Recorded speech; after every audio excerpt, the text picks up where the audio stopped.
baba nana mai vakomana vasikana toda kuti svika patinogamuchira Pastor Gangata kana kuti Apostle Gangata vari pakati pedu. Munhu waMwari, Mwari wokudenga akuitire zvakanaka. Yes, vari pano toda kuti tivafarire. Last week vanga vane imwe conference kuManicaland South, asi toda kutenda Mwari manheru ano kuti tongo vangadai vasina kukwanisa kuuya vachiti ndakaneta, but Mwari wokudenga akuitire zvakanaka. Toda kufarira mufundisi Gangata vari pakati pedu muzita raJesu. Haleluya, haleluya, haleluya, haleluya. Toda kuti tigamuchire varanda vaMwari vari pakati pedu zvakare. Pakati pedu tina baba namai mufundisi Hambira, our youth leader neprovince medu. Pakati pedu tina mufundisi Chikabhanga. Toda kuti tivagamuchira manheru ano. Toda kufarira zvakare mufundisi Bune namai. Mwari vekudenga vakuitire zvakanaka. Toda kufarira zvakare mufundisi Gambe naamai. Mwari vekudenga vakuitire zvakanaka. Ndaona pana Elda Kupa vari pakati pedu. Vanofamba namufundisi Kupa. Elda, Mwari vekudenga akuitire zvakanaka. Pakati pedu zvakare toda kuti tigamuchire. Toda kuti tigamuchire my elders ari pakati pedu. Yes, pana nda kufarira my elders. Toda kugamuchira varanda vaMwari. Itirwai zvakanaka. Webvai maoko enyu pamuri ipapo. My elders nemadikonis nese nemadikoni, Mwari wokudenga vakuitire zvakanaka muzita raJesu. Haleluya, haleluya, haleluya, haleluya, haleluya. Yes, inzwai kugamuchirwa. Special mention to Elder Bungu, our administrator veprovince yedu. Baba Elder Bungu, Mwari wokudenga vakuitire zvakanaka. Mwari ngaramba achitiitira zvakanaka. Vadikange hapana chatingapedzera nguva pano. Toda kuti tisvika patinonamata kuna Mwari tipiwe muimbi mumwe chete. Tigosvika patinonamata pamberi paMwari. Vakagara ibva ungosumuka paukagara ipapo. Toda kuti tipiwe muimbi mumwe chete tigosvika patinonamata Mwari achitiitira zvakanaka. Yes, praise Him. Torumbidza zita renyu, totenda kunaka kwenyu Jesu.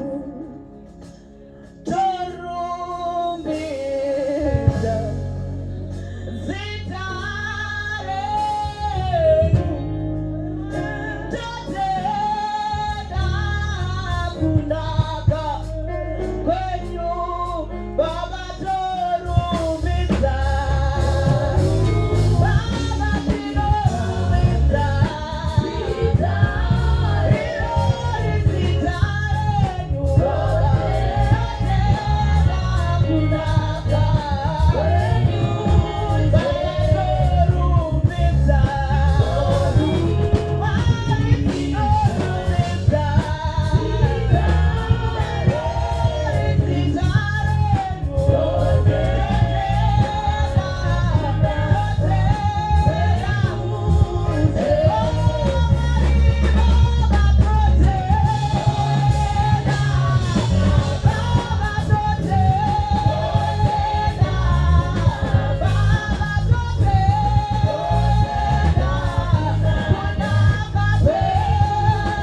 vanoshamisa. Haleluya. Muzita ra Jesu, ameni. Muzita ra Jesu, ameni. Manheru ano vadikanwi, zvingandiitiri zvakanaka ndikasagamuchira our guest atakanga tinawo kubva nezuro. We've got our guest akatichera zvakanaka. Baba mufundisi Gutu vakanga vari mumwe akaticherawo zvakanaka. Toda kuti tivafarire manheru ano muzita ra Jesu. Haleluya, haleluya. Toda kuti ubatsirane neni manheru ano. Toda kuti tifarire guest wedu, muyimbi wedu vanga vari pakati pedu. Handina kuvakanganwa naandiri kuzviziva kuti yanguva yekugamuchira our guest. Pana anotendera nenero kuti toda kufarira Pastor and Amai Blessing Shumba, one of the musicians in Matane. Muhuna akasumudzwa naJehovha akapiwa 2 portion. The other portion yekuimba, the other portion yekushumira. Mufundisi Blessing Shumba na Amai, Mwari warugare vakuitira zvakanaka. Mwari warugare, pana anoti Jehovha ngaaitire zvakanaka iri. Pana anoti Jehovha ngaaitire zvakanaka iri. Yes, Baba Mwari wokudenga vakuitire zvakanaka. Taitirwa zvakanaka nekutiimbira, kwamanga muri kutiitira zvakanaka. Toda kufarira kunyangwe pakati pedu tine munhu akauya nemunhu waMwari. Efut an apostle vakabvuma kufamba nemunhu waMwari. Toda kuti tichitora mukana uno tivafarire muzita ra Jesu. Haleluya, haleluya. Toda kutora mukana uno tifarire our own evangelist Mparinga.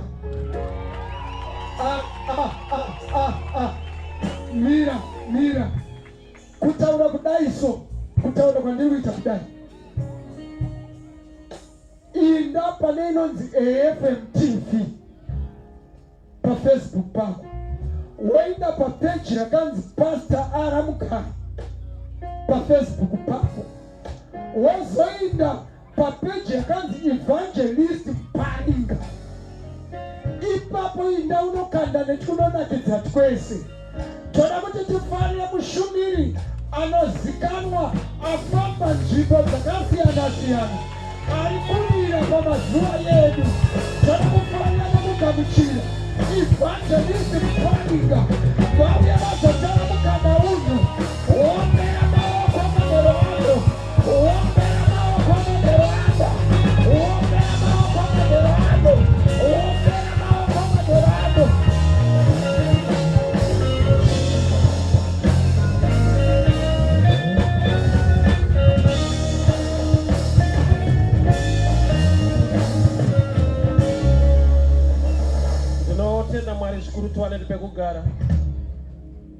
Thank you so much. Regai kukwasa ichechi mstara mambo Jesu.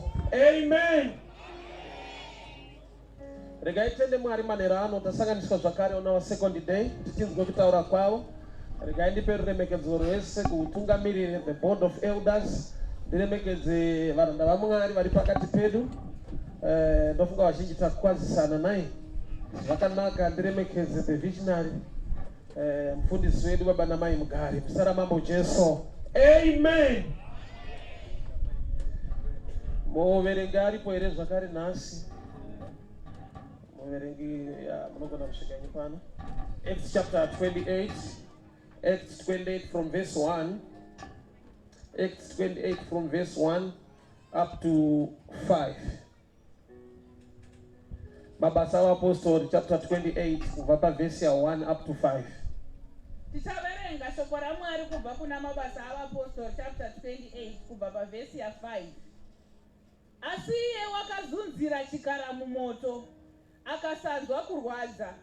Ivo vakati uchazvimba, kana kuwira pasi pakarepo, akafa. Zvino vakati vatarira nguva refu, vakaona kuti haana kusvikirwa nenjodzi, vakashanduka voti, iye ndiMwari.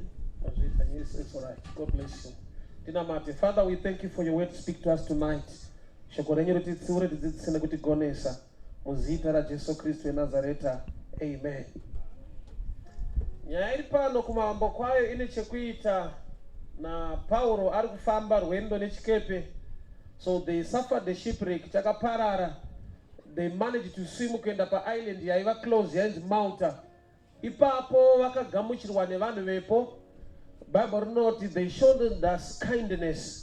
Ndokubva vaveserwa moto nokuti kwainaya uye kwaitonhora. So vakaveserwa moto. Pauro anotorawo tsotso dzokuisa muchoto chake chaari kudziya. There came out a viper. Nyoka iri poisonous ikamonera paruoko rwake. Anzange kutsanangura ipapa.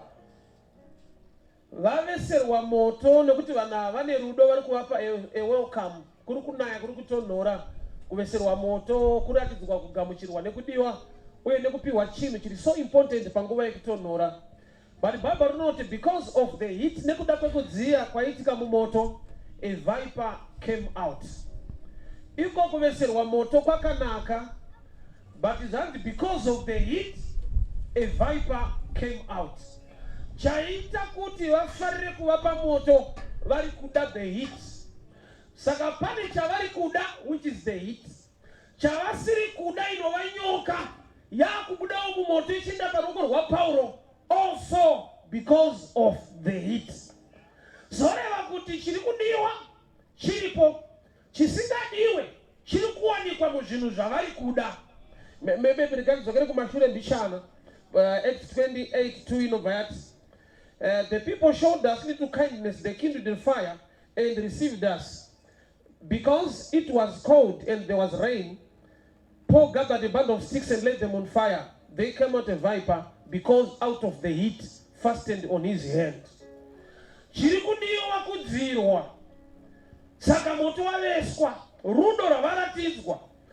But pane chiri kuwanikwa mumoto chavasingade chinotouraya. Ipapa vasurvivor the shipwreck vakaswima vakaenda pa island. Kurati vagona vadzikinirwa kubva panjodzi yerufu. But rufu ndokubva rwatevera. Vapa island vasisiri mumvura. Zvoreva kuti rufu rwaida kuvaataka pakanyura chikepe kumvura. Harina kurizaina nokuti vaenda pa island. Varipo paviswa moto. Pane nyoka yakabuda a poisonous viper. Yaizikana munhoroondo yevagari vepaMalta kuti iyi ikangokuruma bedzi wafa. So pani rufu ruripo because of accident ravaponeswa. But the accident vaisurvivor vakaenda pa island. Kwani rufu rwaakuya nokuti vabatwa mushi vaveserwa moto. Ini ndaifungidzira kuti chakanaka I will explain zvandiri kuedza kutaura. Ndikazoona kuti chakanaka chine chekuita nemunhu ari kuchigamuchira kuti anochimanidza zvakanaka iri nekuti kune zvakanaka zvisina kunaka kune vanhu vasina kunaka kana kukura uye pakuziva mupfungwa. Vazhinji vatinofungidzira kuti vakafa nekuda kwematambudziko, vamwe vakatofa nekuda kutadza kumanija rugare, favor kana breakthrough yakauya mulife ikavakonzera to go astray. Chakanakira munhu anaka mupfungwa uye anogona kuchimanija. Kune vanhu izvezvi vari kusungirwa nyaya yeabuse of office, but kuti apinde muofisi yaitawo promotion kukachiitwa pati vakapembera kuti munhu asimudzirwa, but amo ndo maanosungirwa. Ndaiti dzimwe nguva vanhu kurambana inyaya yenhamo, ndikazodiscover kuti kune vanorambirana kuti zvinhu zvanaka, saka mumwe haachagona kurara pamba. Regai ndidzike ndiparidze ndiri patenda. So dzimwe nguva kereke kana kuti tinoda kudzidziswa how to handle a blessing or how to manage a blessing. Chinhu chinonzi management ability chakakosha kusvika palevel yekuti ukavhura Bible kubhuku raGenesis 2:5 inoti Mwari havana kutendera mvura kunaya panyika nokuti kwanga kusina munhu anorima ivhu.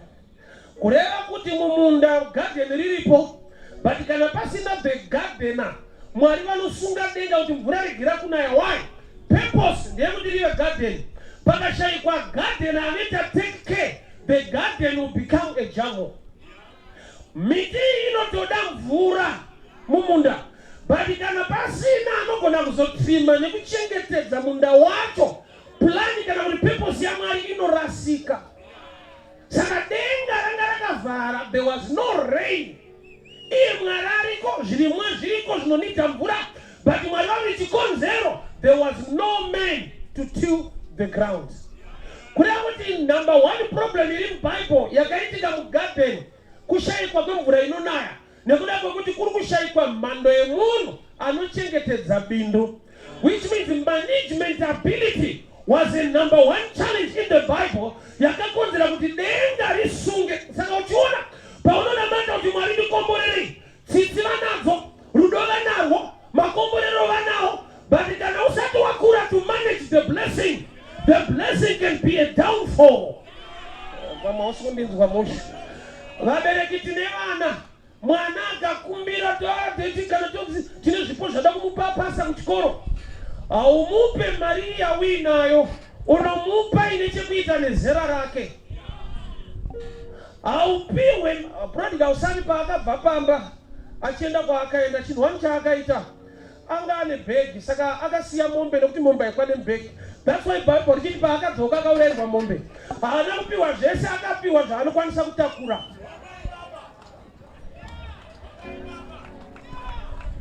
Mwana nyangwe wamuda, but une zvaunomushaisa maringe zera, kwete kuti level yelove. Vabereki munoziva kana muchidya nefish, kamwana kakatemera fish apa munotsika kwazvo nokuti munokada, kwete kumumakai. Why asati apa zera rekugona kupesanisa minzwa nenyama, nekunaka kwese kunoita fish munogona kuswera kuchipatara. So kune zvinhu zvakanaka zvisina kunakira type yevamwe vanhu, ivo vachichema kuti dai Mwari andinzwa andiona, but the ability to manage the blessing can be also a threat or a challenge yekuti zviregere kubatika. Vareserwa moto kuri kutonhora, hakuna asingade moto. Moto waneswa kuri kunaya, hakuna asingade moto. Sei vari pamoto, they want the heat kuti vafile warm. But the Bible rati nyoka ndokubva yabuda futi because of the heat. Saka pane zviviri zviripo, chinodiwa chakuburitsa zvisingadiwe. Mari zhinji yaunodai uchatiratidza kuti unodada waishaya zvidadiso kana mikana. Why? Nekuda kwokuti zvaunoda zvinogona kuburitsa hunhu hwausingade. Uri munhu anotaurika newe nokuti uchiri palevel iri isoso, but nyasha dzikanyatsosimuka uchaona kuti hauna nguva nemunhu. Kumwe kudada kune chekuita nezera rasvika munhu. That's why I was challenging people kuti don't judge vamwe vanhu vari kuita zvavari kuita kumusoro, iwe uri kuzasi, nokuti hausati wapinda mubhutsu dzavo, mutsoka dzavo, mulevel yavo. Paunochema necorruption yaminister, iwe uri garden boy monyenzi ari kushota one at your level, unedza uri kutamba.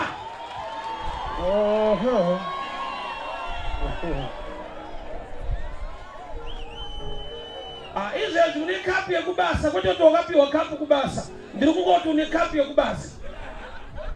Neballpoint chayo yekubasa unayo, kwete kuti unonyora, utori wakuworkshop iwewe, but une zviwanikwa, unozviti zviwanikwa. Isample isai yakuti tikasvika kumusoro tinorovawo zvinowanikwa muarea iyoyo. Vagari vepamauta vakatiratidza rudo, kana varatidza kindness kana kuti rudo, sei pane nyoka paruoko rwemunhu. Zvona kuti chese chaunoda chine maside effects kana usati wamature to handle them.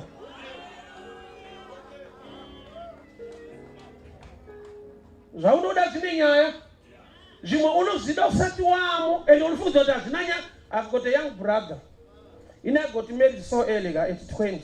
So ndaipa advice ndingira kuti ati pamunini tsam dzikamai tora nguva yakufunda ronga upenyu wozofunga kutsvaga adzimai. So semunhu asimo muzvinhu zvacho akati muda kunditsikirira, muda kusupa kwamega, aiona spark. Akazoti aroora ndikati bamunini spark haufa, ndikati mahwanaya. Kana wamo uchazoona kuti dai ndanga ndakumirira panza.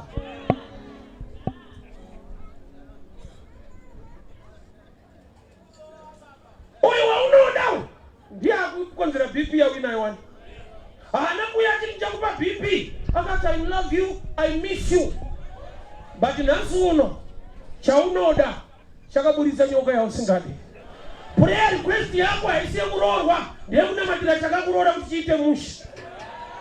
Wakatombona matadaida wawanikwa wakuti ishe munhu wenyu mune vhaipa inobuda zvinodiwa zvinogona kutakura chausingadi. Mwari ndavhura maso ndabatawo mari zhinji kana yapa uri unogona kuita mwari wacho mushoma. Unoita vanhu vakaropafadzwa naMwari vachikuda muIjipiti silva negoridhe nezvekupfeka vakapuhwa, but vaamurwendo rwavo Mozisi aenda mugomo kunotaura naMwari vakanzwa kunonokerwa. Aroni akati ndipei goridhe iroro mabresleti wane maerisi ndikugadzirirei Mwari. Ropafadzo yakapedzisira atomwari nekuti vanhu vakaropafadzwa vakava zvisina patience naMwari akavakomborera vakugadzira wavo imagined God.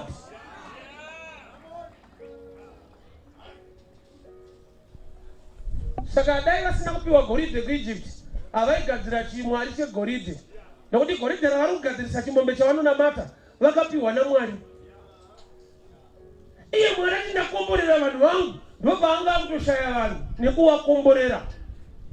Tine vanotodemba so kuti dai asina kusimudzirwa murume, dai asina kuwana promotion, dai asina kuwana mota iyi, dai tiri tese pachechi izvezvi. Kune ropafadzo yauri kuda, but hausati wane zera yekugona kuimaneja. Zvokuti handite zvevakadzi, ukangoita mota uchaona kuti ukamupa lift kana wakuvatakura, nokuti izvezvi kuvabereka hazviite ka. Saka uchifungidzira kuti hauite izvozvo, haungasvika pabhasitopo kuti ndikuberekei. Kana yakudhiraivha wasononzwa kuti kune umwe mweya unosimuka, unonzwa kuti handingafambe ndega, I need somebody to talk to. Iye Satani akangwarisawo zvake, haakuti tora munhu udane naye, anoti somebody to talk to. Bible rangu rinoti Lot pitched his tent towards Sodom. Unozokunzwa kuti akabuda imo maakumhanya akapinda rini panongotaura zvokuti akavaka matenda ake pedyo neSodom. Wakaipa ane trap yekuti unoita sekunge hausi kupinda mazviri. Iye achitoziva kuti kana wapedyo tinewe. Vagari vepamauta vakataridza rudo vakalesa moto. Tiri pakudziya moto makabuda nyoka. Nyoka ndobva yasarudzawo kundoruma paruoko. Haina kubata chero munhu, but yakananga pane muzodziwa waJehovha ane mission ane kwaari kuenda kunoita basa raMwari. So vagari vepamauta pavakaona nyoka iri paruoko, variwo vamhodzi vane tsitsi vavesa moto. Tsitsi dzavo dzava palevel yekuti kana wane nyoka yako, kana kuine chando chinomira nemi tinotsvaga tsotso, but kana wava palevel yeattack iyi, zvanzi vakangomira vakatarisira kuti achazvimba, achadonha, achawira pasi, achafa. Tarisiro yakachinja. Vanhu vambodzi vane rudo pane pazvinokwidza pazvinosvika zvokuti nyotsono kuti vanhu havachakwanisa. Ndo dhenje yekuimba nemunhu ane paanogumira, ane zvaanogona kukuitira, but pamwe pacho unenge wakutodari Mwari, nokuti kune nyoka dzekuti dzikava paruoko rwako unoshaya sapota. Vambokuvesera moto, but kana yakwidza kusvika palevel iyi vanoti mukuru ndeyenyu hatigoni kumira tanzi, tine rudo, parudo rwedu ruri limited. Rudo rwemunhu wese nyange akataura mazwi akadii, iwo gona kuziva kuti mazwi ari kutaura ari kureva kwete kurevesa. I'll die for you inini manje. Kana uchizviona inini shall die for you inini. Ndine mhuri kai die for you inini manje. Hatisi sana die for you is. But tine patinombozvireva. Iwe zvakuda kuti ugone kunzvera nekukura kuti ukukureva kusikurevesa. Munhu ane paanogumira. Ndakada pane mwe crusade ndidzidzisa vanhu kuti munhu ngaakure agone kunamata sebunga munhu kuna Mwari. Nekuti when you rely on men, pane patinogona kuudza ndichakunamatira, I'll pray for you. Nedzimwe nguva ndichakunamatira kwazvo. But nokuti ndiri munhu. Inunge ndiri married ka? Waisa prayer request kumatoro ndinamatirei. Nendakatonamatirawo handimusiye uri kunyepa. Kwakutoda dzimai mirai kana chemo. Inini manje. Inyoka ndepamauta ndikubatsire. Ndokuona time. Kondi inosheka kaimba yangu.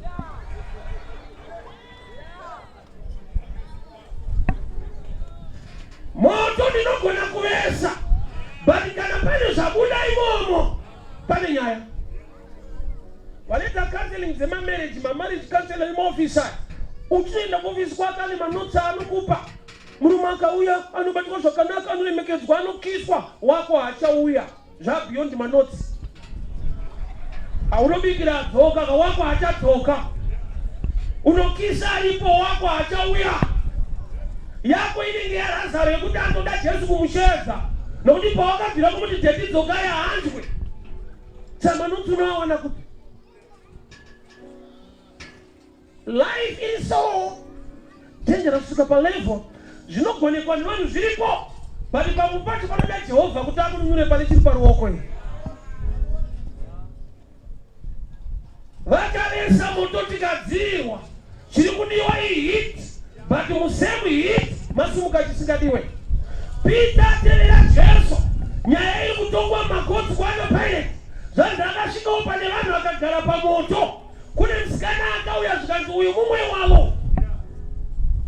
Chaita kuti Peter aonekwe ari pamoto.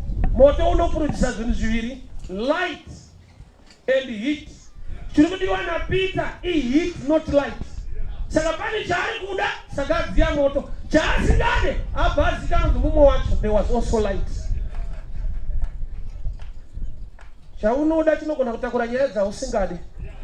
Uchinamatira breakthrough zvidai zvinhu zvadai Mwari andisimudzira. Level rawakuenda kumusoro rakudawo vanhu vane moyo nevanhu vari pazasa. Nekuda kwokuti kumwe kuchinya nekumwe kudada kunongomanifesta waikoko. Mweya wechina waida kuvauraya muchikepe wavatadza. Chikepe chaparara vakaswima vakasurvive accident. There was another problem on the land. That Satan wacho anenge anoimprova. Aikunetsa usati warorwa. Pawakarorwa anokupeta maoko kuti ari breakthrough musiye enjoy imba yake. Unomutamburira mumba imomo. Ndiye aikunetsa uri rova pawakawana basa nechauri kushandira uchiona. Ndakadakara nezvinoti tikati vasingashandi hetu kunamatiri iwo hauye. Why? Because attack yako isi kushaya basa. But yemushandira mahara. Yaimwe level. Kune nyoka yamundira paruoko. Vakari vemauta vane tsitsi vane zvavagona kutiitira but pamoto wavatipa mabuda chinhu chekuti naiwo havachagonawo kumira nesu. Tine zvatinomira newe sehama but kune zvinoda kuti Jehovha vamire mukati meupenyu hwako. Nokuti kune zviri beyond tsano bakunini kana tete wauri kuchemera ari kutochemawo zvichida unogona kusaziva nokuti tine vanhu vaakura zvokuti vane nhamo dzavo but unofunza kuti havana nokuti havangafambi vachitaura nekuda kwezera uye nerespect yavanayo musociety. Ndaikudza nezuro nhamo yanamai mufundisi ndekuti tinotouya tese kuchechi tatinetsana kumbawo but vanogona kukavhira kuti powerful munhu waMwari, powerful daddy, but vakamonerwa nedzimwe nyaya. Tidai daddy vapona mani marwere anoita baba. Saka kune vanhu vasingataure vamachiwa so zvafane munhu mukuru. Vanhu vakuru vakatrainwa kuti pakaita dambudziko unokamfota vapfana unoita sekunge zviri right. Yeti kana wati nzveu baba wapfana ndoba unonochema kuti Jehovha mukasapindira taparara. Hauchemeri pavana. Ukasvika pamba vana vachichema is not a problem. Ukasvika mudharaunda akuchemawo pashata. Saka takatrainwa kuudza vanhu kuti zvinoita but ndangoti nje ndoti Jehovha mukasatirangarira taparara. Haichemeri pavana. Vagari vepamauta vane rudo vane tsitsi. Chese chakanaka chakuda kuti urambe uina Mwari akanakisa. Saka uchiona highest office ya president yakanaka kuvapa nyanga yekutungamirira nyika yese but position iyoyo inokuudza kuti wakaengwa chero kumusha unofanira kuenda nemasoja. Hapana panoti apa prazi rega ndipinda zvati muprazi muno unotorohwa. Anotakura ami kuenda kuprazi. Tiwadhara kuti paprazi tungachasu tungaure president. Andozvati kari mukachazimo mukanogona kundidzipa.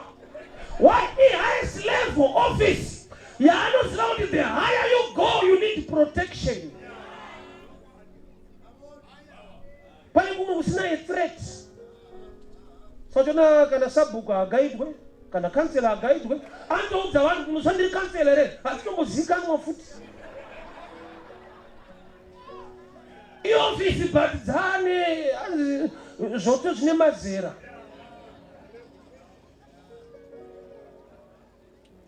So Mwari paanokuropafadza ramba uchitsvaka Mwari nguva dzose. Usarelaxe nokuti imba yakawanikwa. Usarelaxe nokuti waane motikari Satani aitadza kukura aifamba netsoka ane mukana wemahead on akawanda. Iwe waitombona mahighlights yacho uchiri kufamba netsoka waitomboita head on nevanhu mutauno. Unoti ndiye isembo aitokudza nokazopinda mota. Vanhu vanodhumana mutauno head on chegi. Unati apa Satani achine basa kufanodziroira ikoko.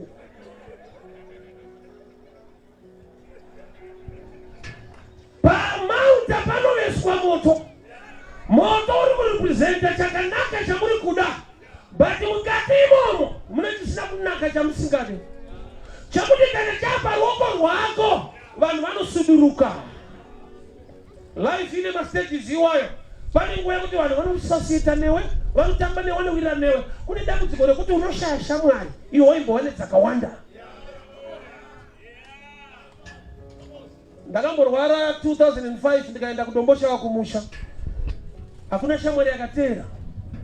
Ndaranga shuka pakundibvunza kuti kwarara kumaitamba zvakanaka here. Kana mufesi kana wani. Vanhu ndozvavari ufunge. Ukaona achitamba newe uchiri kutambika newe. Kune stage mu life yekuti vanhu vanoshamba kuti ndiye aimbotamba nevamwe vachiwirirana. Pamauta ipapo tine moto watinoveserana, tine tumahelp tatinombopananawo so. But pane stage iri beyond manotes nyango yekuchikoro. Iko kufunda kwakanaka kune matambudziko ari beyond human intelligence. Chipo chawakapiwa ndechekuti zvinhu zvifambe zvakanaka muupenyu hwako, but chipo ichocho ukasachimanidza zvakanaka chinotora upenyu hwako. Nzara inouraya. Ukasadya zvakanaka unochoka ukafa nechikafu. Mubhaibheri mune murume akaurayiwa nebreakthrough. Asurvivha kudya musoro yemadhongi nematoto enjiva. Akati pachauya chikafu muchafa nekuuya kwazvo. Kwete kushayikwa kwazvo. Unourayiwa nemugare.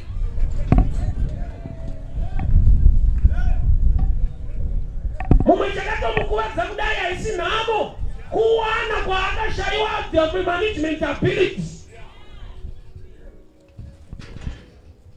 Mwari dai vandikomborera ndavaka chinhu changu ichi. Mwari vandikomborera ndaita chinhu changu ichi. Mwari unozvigona. But are you the right type? Why? Nokuti pese pane chakanaka pane chisina kunaka chiripo. But vanoti ma side effects. Vanorwara neBP vanogona kukuudza kuti mapirisi avanonwa unopedzisira wakuita bofu. Uri kurapa chimwe chirwere utigadzira chimwe chinyowani. Neintelligence inana chiremba yese pane imwe mishonga yekuti vanotokuudza kuti uyu unozoguma wane problem iyi iwe uchigadzirisa iyi. Vanotaura vafana vanoti kuvhara hombe kuvhara diki uchivhura hombe.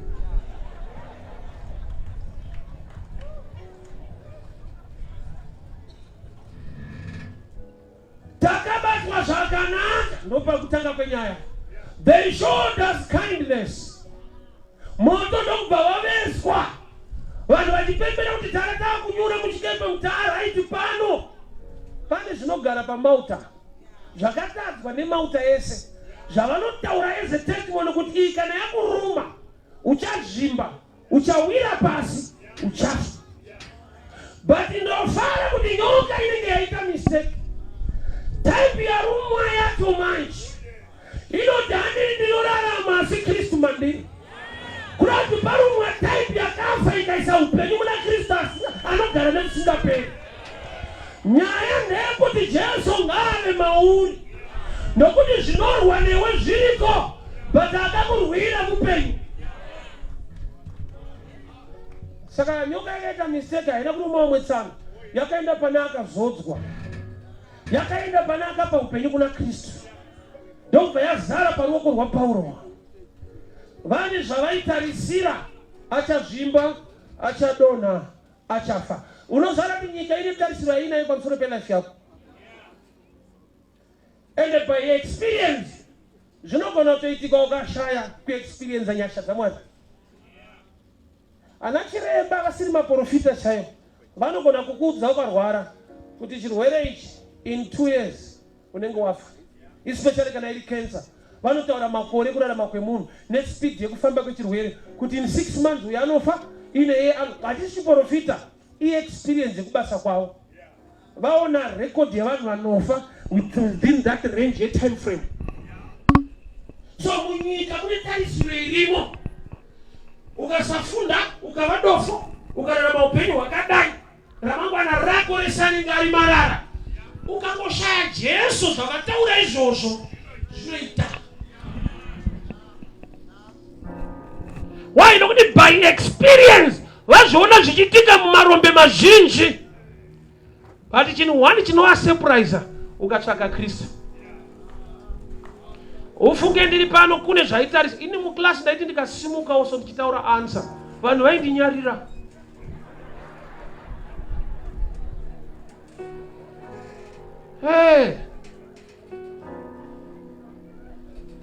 Ndakasangana naye Jesu, ndikasimuka ndikataura, unomunzwa maoko.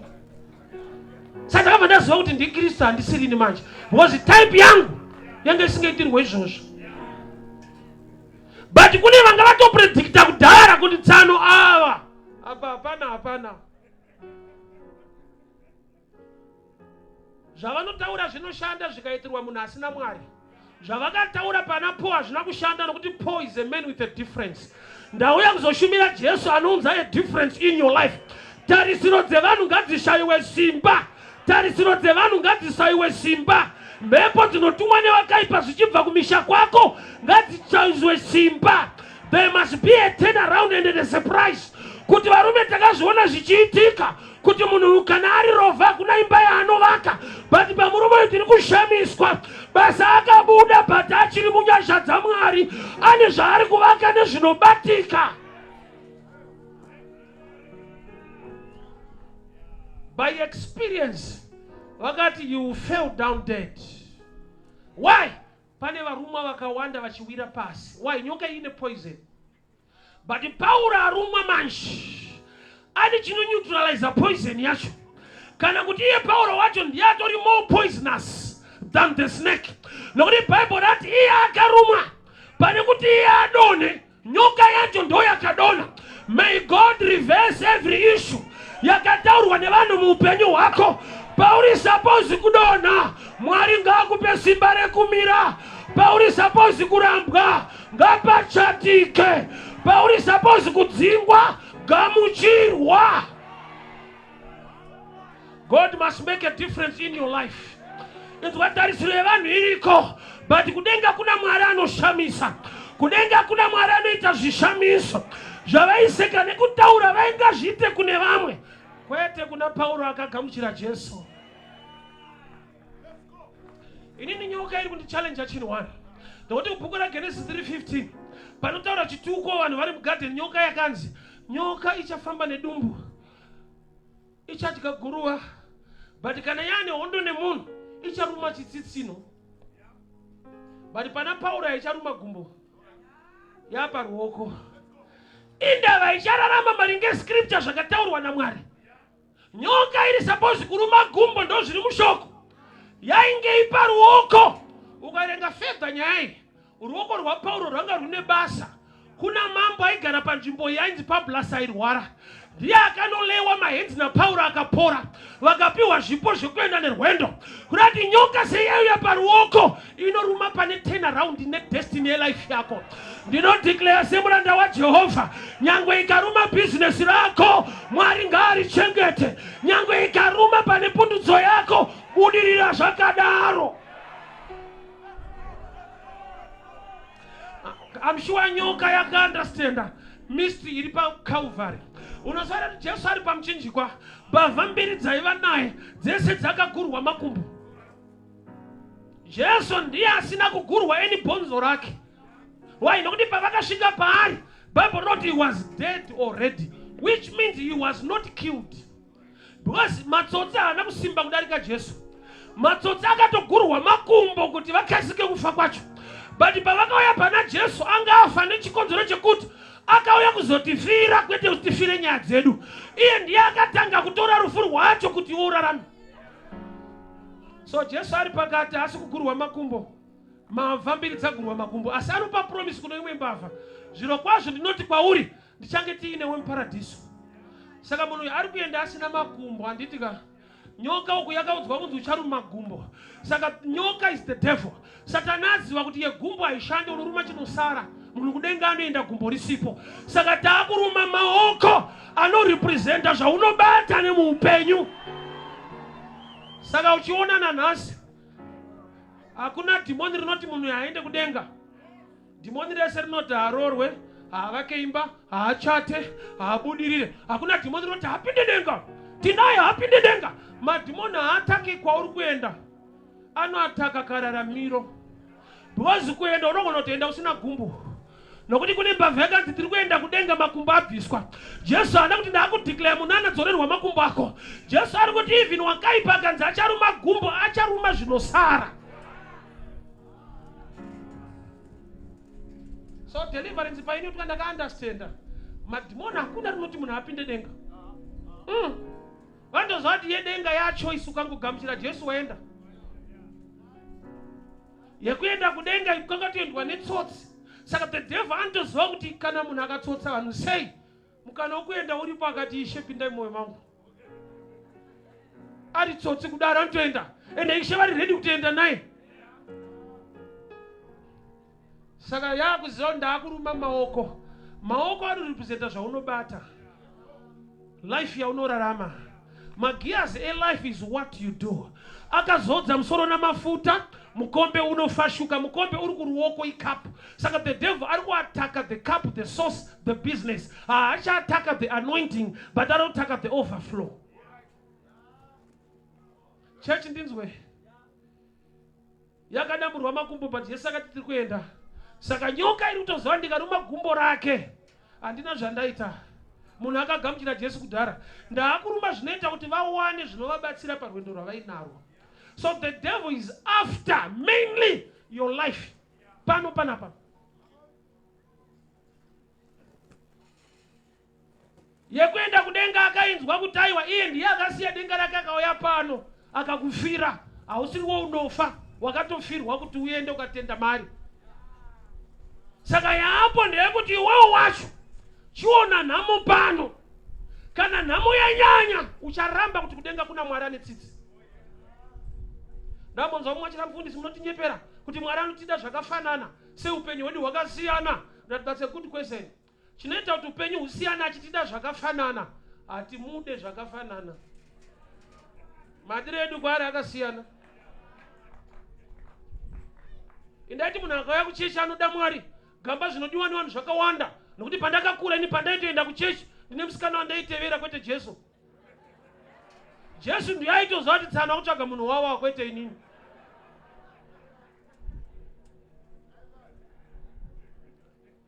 Zvikonzero zvinounza vanhu kuchechi zvakawanda.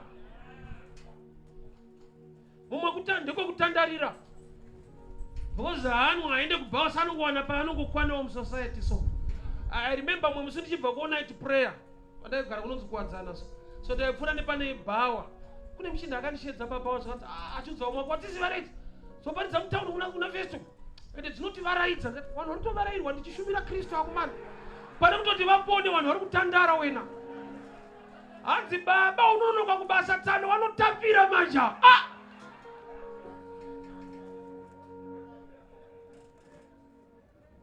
Ndokubva kuti manje mufundisi matona tiri pabhawa pane munhu aitengesa huku ane keji. So zvachipiwa ihuku osa uchidya huku chizoni kudya huku isapota kuite mutendi. Aisapota chai. Why? Because pari kuvarairwa ndo pari kupona vamwe.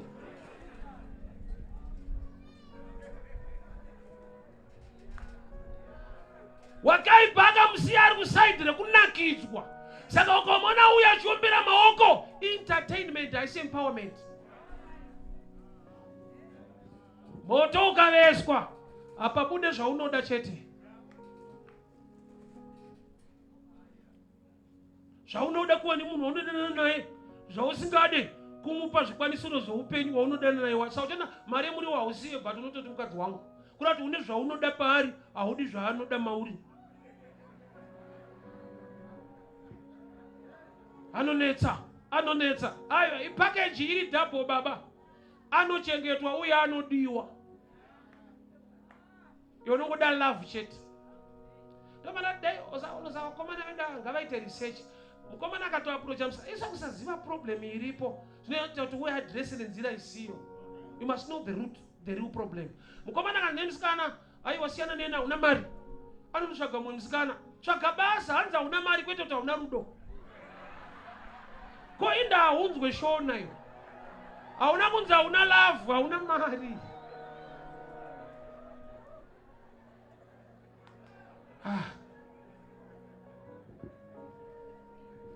Chechi ndinzwei. Chatinoda ichichi chine nyaya dzacho. Moto wakaveswa. Tikafara kuti vanhu vane rudo rwavo pane parunogumira. Kana wani nyoka paruoko vane tarisiro dziri negative kuti achadonha anofa.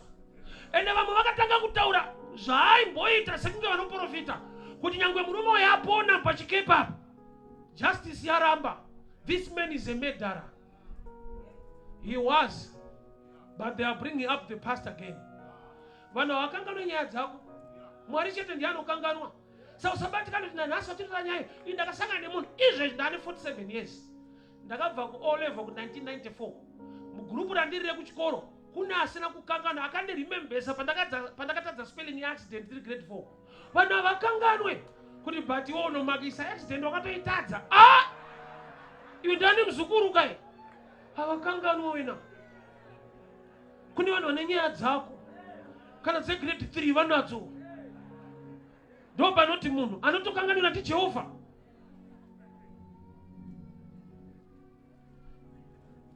Moto ukaveswa tinofara. Nyoka ikabuda tavatega. So tinopoka promote kono poka chata pakazara vanhu. Pawakurohwa marriage hauna kokupotera kunotaura. Vanhu vanoda ma benefits kudarika ma problems ako. Ma problem ndeako, ma benefits ndeavo. Zati pamba ukangochera kuseri ukaona pane ngoda ndenyika. Pakawanikwa mbanje ndeyako unosungwa. Havana tsitsi mbanje ndedzako, gold ndere state.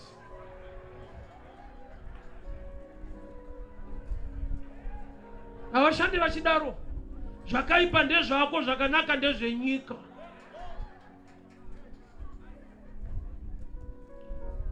Moto waveswa neniwo ndinouda kana kuchitonhora. Mari ndinoida kana ndiri muurombo ndiri munzara.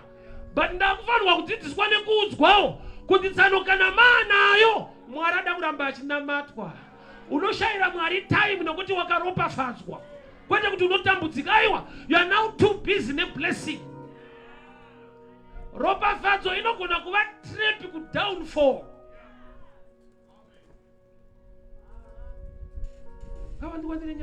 Mwari andopa vanhu warning vachienda kuKenani. Mukapinda Kenani musazokanganwa.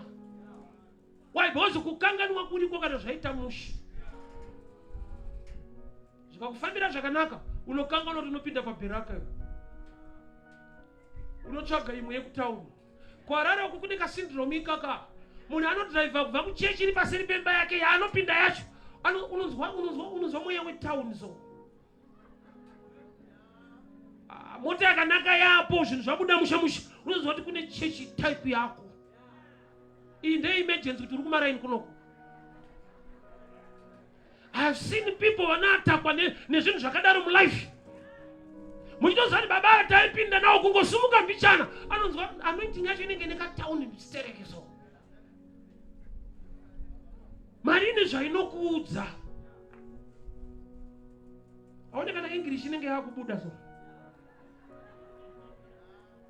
Zvinobuda zvega. Indakambonwa doro, munhu akanwa doro. English inoita easy. Unozwa tsano neEnglish kana adhakwa. levhoro unosvika nezvimwe zvinhu zvaunoda, but panenge paane problem. Tine vanhu vari kutambudzika nhasi, kwete nekuti vakavengwa, but vanhu vanga vakavavenga vakavapa zvipo zvakatakura maproblems. Chipo chepamuchato hachisi kungotambira, unovengwa zvekuti unokuvadzwa nekupiwa zvipo.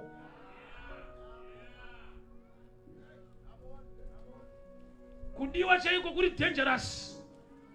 Iko kudiwa kwakanaka, dai ndadiwa unogona kudiwa nezvinoronga kukukuvadza.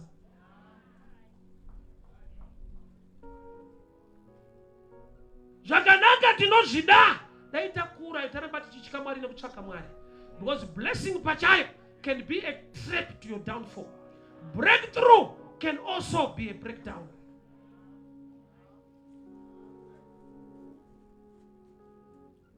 Tine zvatinochemera kuti dai Mwari vatipa, vanozvigona, but tinogona here kuzvimaneja, nekuti zvinogona kutova dambudziko.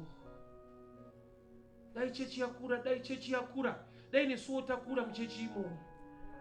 Ikakura tisu tichaburitsa vanhu vavo futi nekusakura mukutya Mwari nekuziva Mwari. Ndakazviona kuona munhu abuda chechi haana kutadzirwa naMwari, atadzirwa nemunhu ari muchechi imomo.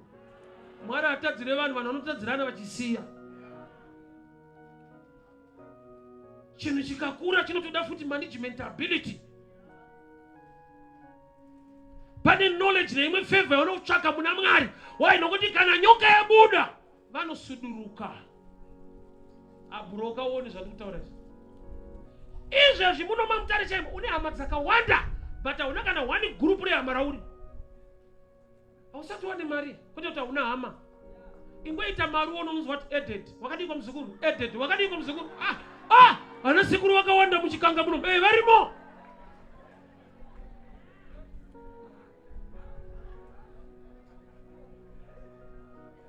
Rimwe level rekuti kana wasvika une zvaunosangana nazvo.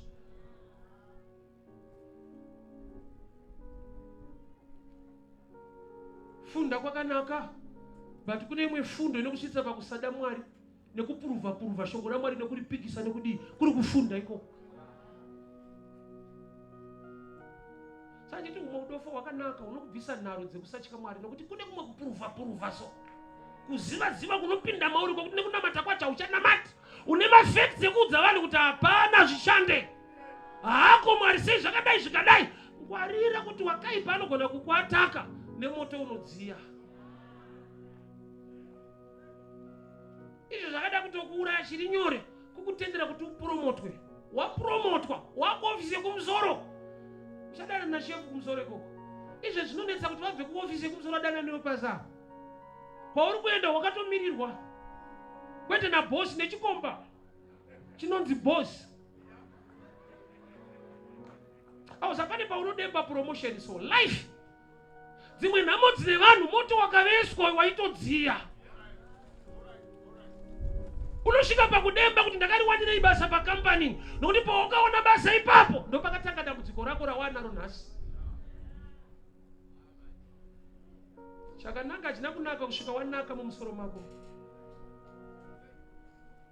Zvimwe zvinhu zvaunofarira ndizvo zvinofarirwa nemunhu wese, but iva nematurity kugona kuzviendla, nekuti kana moto waveswa mune nyoka dzinobuda because of the heat. Unati kana kuchitonhora type yenyoka idzo hadziwanikwi.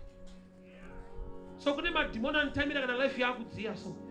Zvinhu zvaita unochaona kuti respect nemunhu hauna, kana mari yayatsobuda chaizvo unoenzana nemunhu wese.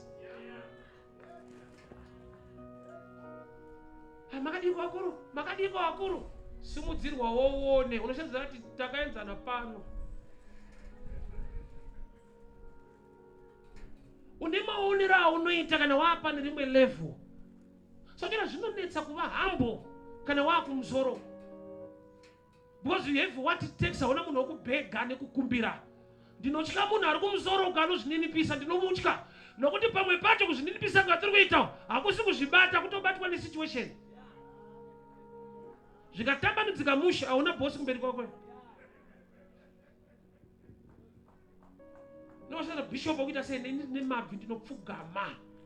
Zvinamatira Mwari wangu. Inga ndiri kukomborerwa wani, ivo vanei. Kana chakanaka chauya, chinogona kuburitsa dzimwe nyaya dzisina kunaka. Dai nyika yanaka mabasa awanika, dai nyika yanaka mabasa awanika. Akawanikwa manje unopinda nequalification. Interview habunza kuti makatambura makore mangani, makapasa here. Baba zvikanaka unokuwara. Ndikutokuudza zvako zvekurarama paiginya nechivindi. Baba zvikanzi right. Tipei mapepa tsano. Alright, example, zvikatanga Monday yatiri kupinda kuti munhu wese ashanda pano ngaya nemapepa ake. Wewe ndoshedzera kuti finish.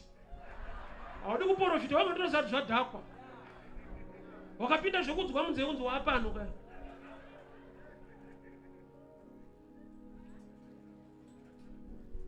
Takaveserwa moto.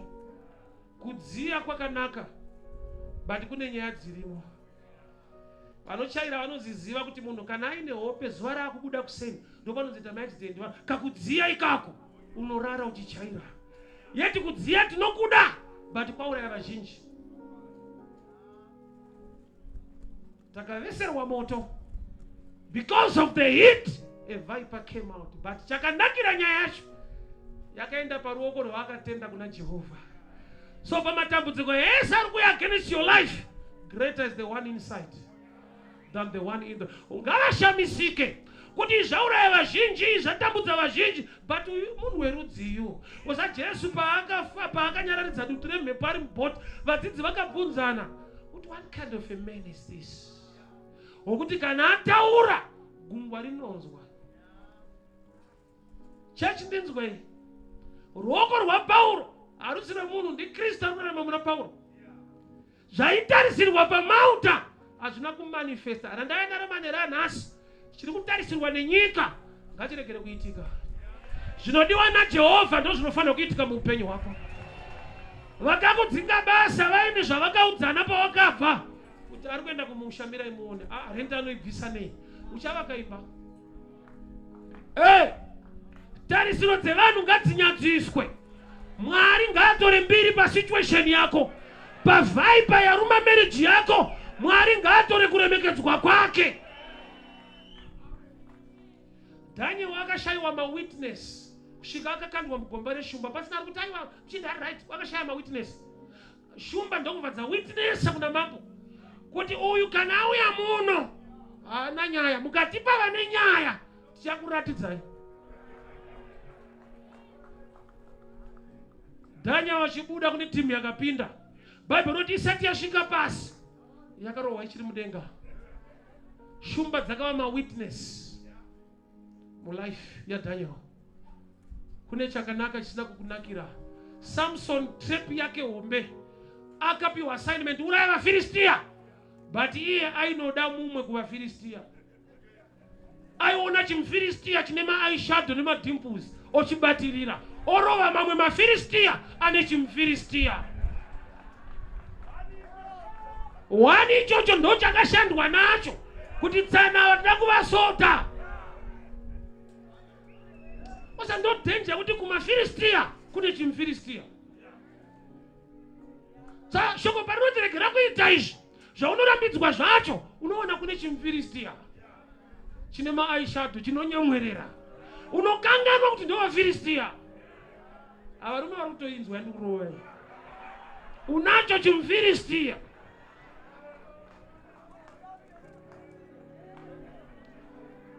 Zvimwe zvese ungarege but chimuFilistia ichi. Saka warning ndeyekuti panobviswa munhu maziso pamuFilistia. Chiri pabasa but hachiregere kuukisa. Wakambokiswa nenhamo yako here? Samson zvanzi akarara ari pamakumbo. Unonyatso unopa nhamo yako ndo panorarika. Baba arizonyora zvese rinongoti akarara ari pamakumbo aDherira. Kuzoona murume mukuru arara kwabviwa kure. Paikiswa munhu munzeve nemunzeve. Baba chimuFilistia kana chiri pabasa, kudziya uku varume kunotiuraya.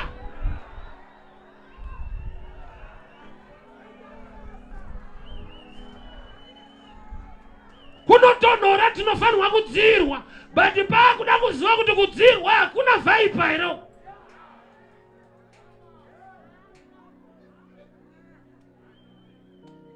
That's why Mwari pavakamuitira favor Samson kuti auzouraya vakawanda vane problem yavakamupa vakamurega achibviswa maziso because haachaona chimufiristia akunyatsouraya vafiristia. Hauna kunzwa kuti Mwari ndipei simba ndife nawo vese kurati hakusisina chimufiristia handichaona. Sure, my time is done. But my prayer tonight, tarisiro dzevanhu ngadziregere kuoneka muupenyu hwako. Kuda kwaMwari nenyasha dzake ngazvimani. Mwari ngaatore kuremekedzwa nekukudzwa musituation yako yekuti vanhu vakakutarisa vanoti aparara, vakatarisa chechi vanoti haina kwaichaenda. Taona zvakawanda vanhu vari kupanduka vari kudii, but Mwari ngaakupe vanhu vari loyal vanomira newe. Nyika ngaipuruvwe wrong naJehovha. Tane maparidziro waya kuchechi kwake kunoenda vanhu ikoko. Regani bokuudza bururu. Moze muchinda wakuti adzitaure mushe. But mukasvika paRedC apa respected grammar. Panoda mudhara ane zodzo ane kapchimbo kake zo.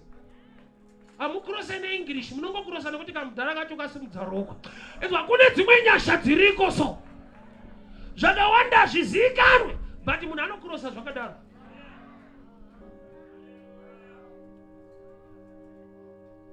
Nyika ine tarisiro dzayo. Ine vane zvavaitarisirawo.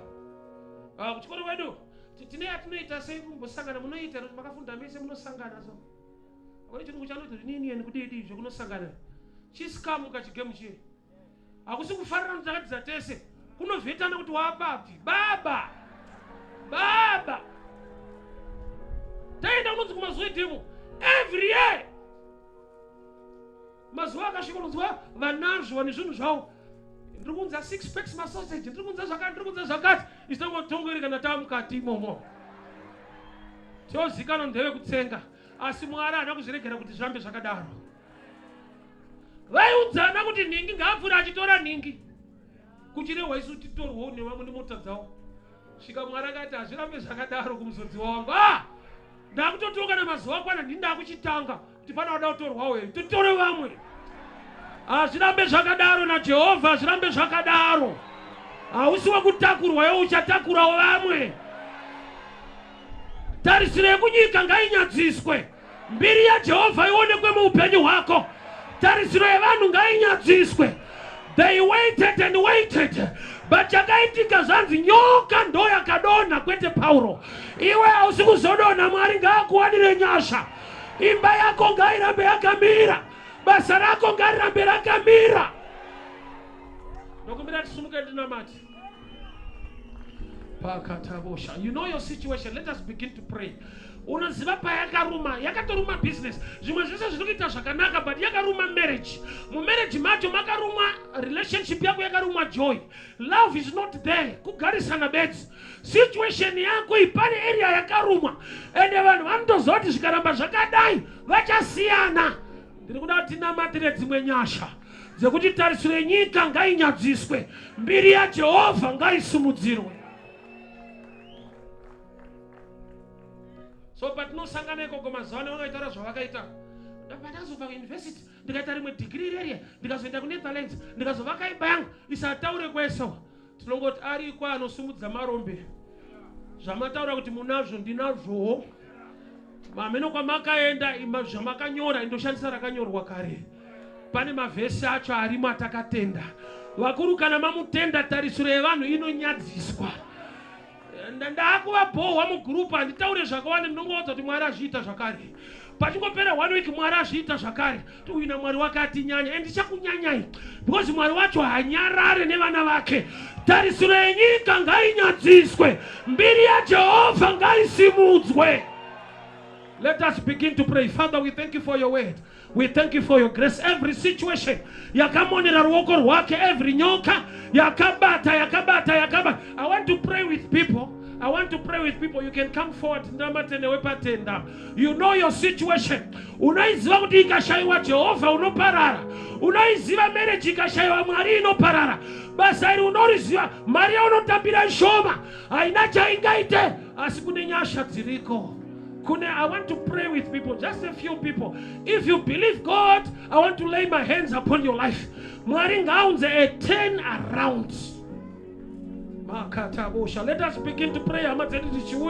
Present worship, you can come up and sing with us. I need to pray with people tonight. Mwari wanituma nevangeli deliverance. Every mind yenyika nasi manerano inofanirwa kunyadziswa. Chinodiwa na Jehovah chinofanirwa kuitika. Raise your hands. I want to pray with you. You can sing. I want to pray with people. Father, in the name of Jesus, deliver your people tonight. Father, in the name of Jesus, deliver your people tonight. That is not the one. Yes. Nyoka ili paruoko ruwache. One, two. Deliverance. You know, tower fire. Fire. Fire. In the name of Jesus. Deliverance. Deliverance. Deliverance upon your life. In the name of Jesus. Let the pastors come.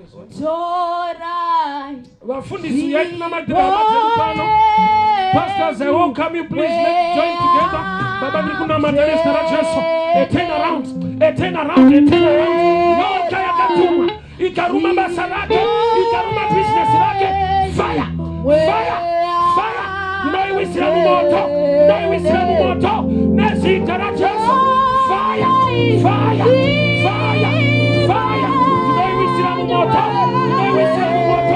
Nezita la Jesu. I speak deliverance. I speak fire. In the name of Jesus. Yakaterosha. Enta baladiata. Riba shateke. Malika jaya.